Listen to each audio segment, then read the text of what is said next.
గురువు గారు ఇక హ్మ్. 6వ రాశి హ్మ్. కన్య రాశి. హ్మ్. సో, కన్య రాశి వాళ్ళకి ఎట్లా ఉంటది ఈ వారం మొత్తం? వాళ్ళు హ్మ్. ఎట్లా ఫాలో అవ్వాలంటారు ఈసారి? కన్యా రాశి వాళ్ళకి జన్మలగ్నంలో కేతువు, తర్వాత సప్తమంలో చంద్రుడు. దీనివల్ల భార్యతో కొంత విభేదాలు వస్తూ ఉంటాయి. అంటే చిన్న విషయం కూడా ఏదో భూతద్దంలో పెట్టి చూసి కొంత విభేదాలు మాట మాట పెరగటం ఇటువంటివి జరిగే అవకాశాలు ఈ యొక్క కన్యా రాశి వాళ్ళకి సూచించబడుతూ ఉంది.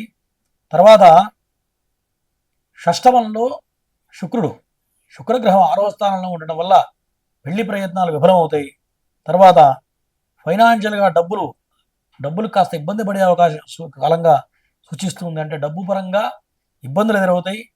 ఏదైతే మనకి ధనం రావాలని అనుకుంటూ ఉంటారో ధనం ఒక పట్టాన చేతికి రాకపోవడం, ఒకటికి 2-3 సార్లు ప్రయత్నాలు చేయడం, దానివల్ల కొంత విఫలం కావడం కూడా ఈ యొక్క కన్యా రాశి వాళ్ళకి సూచించబడుతుంది.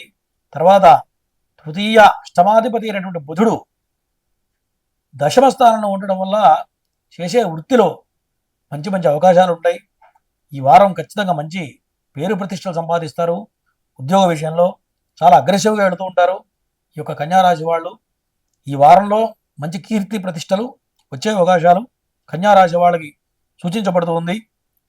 తర్వాత బృహస్పతి గ్రహం భాగ్యస్థానంలో ఉండడం వల్ల తల్లి తరఫు నుంచి, అంటే అమ్మ తరఫు నుంచి కొంత సపోర్టు, ఏదైతే హయ్యర్ ఎడ్యుకేషన్ చదవబోతున్నారో వాళ్ళకి అనుకూలమైన సమయం ఈ వారం.